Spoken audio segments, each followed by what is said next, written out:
Right, this is part 2 of some of the things I found most helpful in my recovery, because I recorded part 1 and it was just way too long, so making part 2.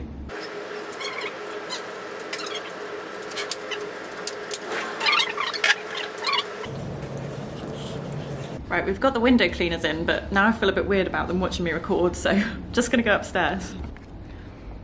We're also gonna put up all of our frames today, so we've literally got frames all over the house. Actually, this one is so cool. My brother and his fiance gave it to us as a wedding present. It's like the night's constellation, the night that we got married. Isn't that so cute? Ooh, window cleaner. Number 1, or 11, depending on whether you've watched part 1. Throw out your old clothes. I've always gotten so weirdly attached to like my small sizes and clothes that fit me when I was iller. And I don't know if it's this kind of like, oh, one day it might fit me again kind of thing. But like, if those clothes fit me again, that means I've gotten ill again. Those clothes should never fit me ever in my life. Like, they're not my natural size. To fit those clothes, I have to restrict my food, I have to restrict my life down, restrict my world, sacrifice so much of like my personality, my sense of fun, being spontaneous, my relationships. Like, I like that saying of you're not supposed to fit your clothes are supposed to fit you. Like, just because I own a tiny weeny extra small size of something, like, doesn't mean I need to fit it. Like, if I do fit it, at what cost am I fitting it? I actually did a video of me throwing out some of my old clothes, so I'll link that below. Number 2, or 12, don't compensate after challenging yourself. So if you're trying to eat a food that you're scared of, that's brilliant. But if you're restricting your calories before it or after it, or you're exercising or doing a behavior to compensate for it, you've totally negated that challenge. And you'll still be scared of the food, or you'll think, okay, I can have this food, but only if I exercise to make up for it, or only if I compensate in some way. So you are still scared of the food, really. And I get that it's really tempting to compensate, because when you're challenging yourself, like, you're left with anxiety and guilt and you feel horrible and you just want to quick fix it and feel better now, and restricting or exercising or whatever can do that, but it's still like, it's a short-term fix. It's still just turning to your eating disorder. So in the long term, you've still got your eating disorder. And I kind of get the same when I feel like I've been indulgent as well, like at Christmas, or if we've had a big weekend or family have been visiting. I like really try to enjoy it at the time and just join in and eat the foods I want to eat. But the challenge doesn't just stop there. Like, afterwards, you've then got to not compensate and not feel guilty and want to restrict to make up for it, because then you're ending up in a like eat restrict cycle. So whether it's like restricting in the day to be able to eat more at night, or restricting in the week to be able to eat more in the weekend, like, that's still a very eating disordered pattern of eating. And personally, I get worried if I do that, then I'll end up in like a kind of binge type eat restrict cycle, because when you're restricting, your body's like, fuck, where's that food gone? And then when you Beyonce.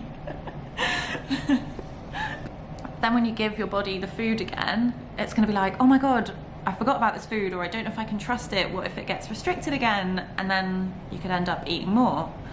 And that kind of leads me on to number 3 or 13, being scared of binging in recovery. Beyonce's gonna talk to you about it. Now, I've not really spoken about binging much on my channel because I've not really ended up in that kind of binge purge cycle, so I don't really know. But part of the reason I think I haven't ended up in that cycle is because I haven't labelled it binging or eating a lot of food. Like, it's not that I haven't eaten a lot of food. I've literally had times where I've gone to Starbucks and ordered back-to-back muffins and frappuccinos because I just wanted them. Like, I hadn't had them for ages. I've restricted them. Once I let myself start eating them again, I was like, oh my God, what are these foods? I just want them, I want them, I want them. That's quite a lot of food. But I've tried to not say like, oh, that was a lot of food, even though it might have been a lot of food, but like, it's not a lot of food for someone who's been through starvation or restriction. Like, it's actually a very normal amount of food for that. I hear people say, oh, in recovery you have to eat an abnormally large amount of food. Like, no, I don't think you do. I think you have to eat a normally large amount of food in recovery for an abnormal situation. Like, animals, when they're starved and they're allowed to start eating again, eat a lot of food. Your family, if they were starved and could start eating again, would eat a shit ton of food. Like, being starved is not normal. Restricting your food and denying yourself things is not normal. So you can't compare yourself wanting to eat a shit ton of food to someone else who hasn't been restricting those foods and then they just want to eat a moderate amount of that food. Yeah, it's not your needing or wanting this amount of food that's abnormal. It's that period of restricting and denying yourself these foods to build up such a deficit that's the abnormal part.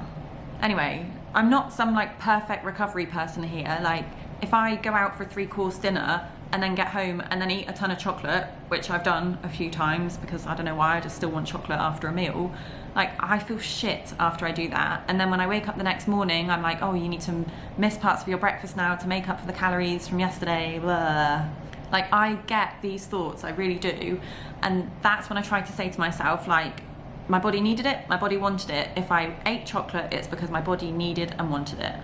And that's when opposite actions come in and break the cycle. Like, if you think you've overeaten or you've binged or you've eaten too much or whatever, don't get up the next day and restrict to compensate for it or exercise or whatever your behaviors are, because that literally just keeps you trapped in that cycle of like, eat, restrict, or eat, exercise, blah, blah, blah, whatever. At some point, you're gonna have to break that cycle and eat, and then carry on eating, and carry on eating, and carry on eating. And maybe you'll eat too much food again, but then you get up and you carry on eating again.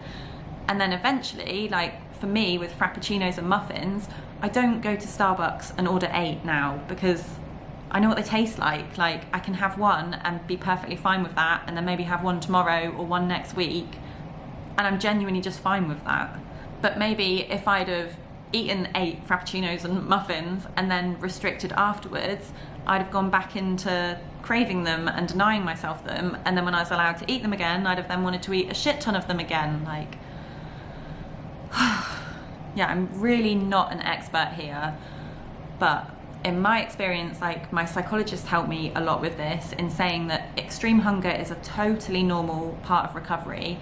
Wanting to eat and eat and eat all these foods that you've been denying yourself, totally normal. And she basically helped me to understand it, like understand that this is normal, allow it, work these foods into my diet, eat them when I want them, and then don't compensate for that afterwards if you feel a bit shit or guilty or whatever, because you probably will, but like that won't last forever. But if you react with that restriction again, like that pattern of eating disorder will last forever. Get Beyonce in. Okay, I'm going to take a little break and go and get some lunch. Brendan will be back from football soon, and if you saw in part 1, so he had like 2 pears for breakfast this morning whilst I had my crumpets, and then he's gone out to play football whilst I've literally just sat in the bed and recorded. So it's a bit of a challenge really to like go and buy us the same lunch knowing that he's exercised and that he's eaten less than I have. But like, that is just life, isn't it? We can't recover wrapped in cotton wool and like, I'll only recover if I'm always the one eating the least or doing the most or whatever. Like, yeah, it's not gonna happen. But I try to just say to myself, like, my body doesn't gain weight based on what somebody else is eating. My body doesn't know, it just does its own thing. So yeah, I just need to stick to my own plan, my own food, and just crack on and do my own thing. And I quite fancy making something in our toasty maker for lunch, so I'm gonna go and get the bits for that before he gets home. Hey. Oh, to go in the sandwiches. Chicken. Oh, that's scary. Is it? Yeah, because it's already pre-mayonnaised and everything. You get in the shop though. Okay. Alright. Alright, let's do it. Yeah, I don't know, but at a shop you like can't help it. You have to. I don't know. Well, there you go, test. Yeah, it's a good challenge, yeah. Chris. Thank you. Got the fancy avocado for that? Fancy avocados. You just stop the Chilean ones. Chilean Feel the butter, feel the butter. They feel perfect. Look. And an Easter egg. So Bren went and bought the sandwich stuff in the end for lunch, and he got this deli counter mayonnaise-y chicken. which does look amazing, but it's kind of scary for me because it's like, I didn't make it myself, I don't know what's gone in it, how mayonnaise is it, blah, blah, blah, but people pick up normal food, like, I need to be able to eat food that other people choose for me, so that's what I'm gonna do.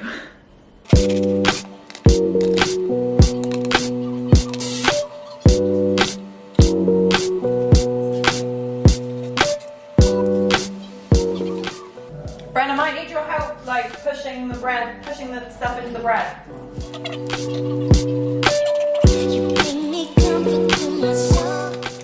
Click it. Yay!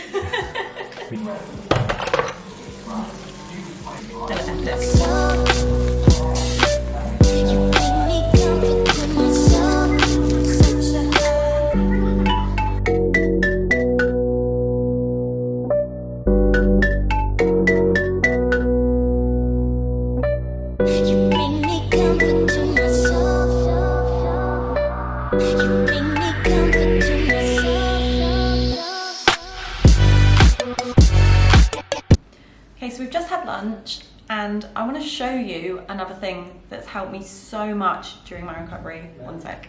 Yeah.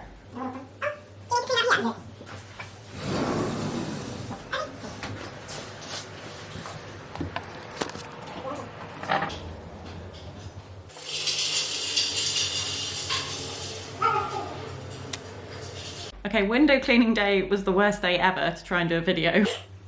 But what I want to show, and I guess my number 14, is that after every meal, I used to write these lists of my pros of recovery and the shit things about being ill.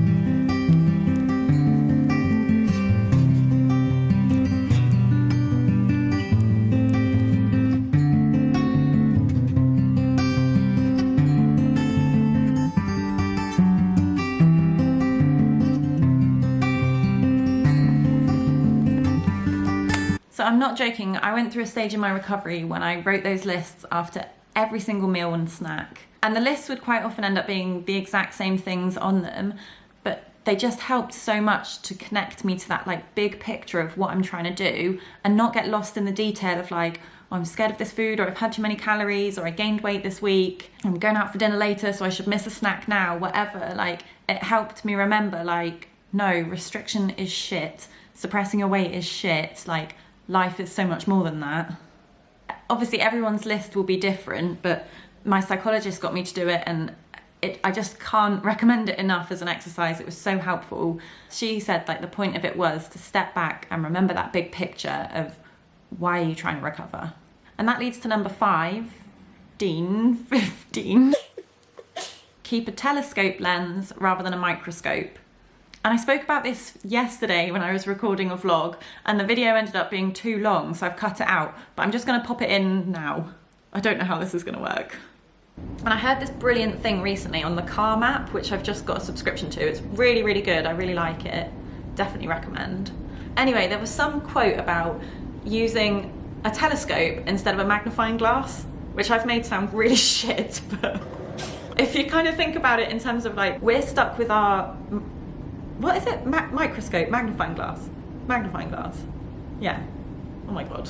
We're stuck with our magnifying glass and being so stuck in the details of like, how do I feel right now in this minute? I just want a quick fix right now. But really, if like you use your telescope and look at all of life, like, is that short-term behavior serving you for your bigger life? Is it giving you the life that you want to live? Is it helping you to be the person you want to be? Is it in line with your values? Is it connecting you to other people? Probably not, because eating disorders aren't like big picture things. They don't bring long-term happiness. They bring long-term shitness, honestly. Right, hopefully that made sense. It wasn't too weird seeing me move from one stripy t-shirt to another. Lots of love to everybody. Keep going and I'll speak to you soon.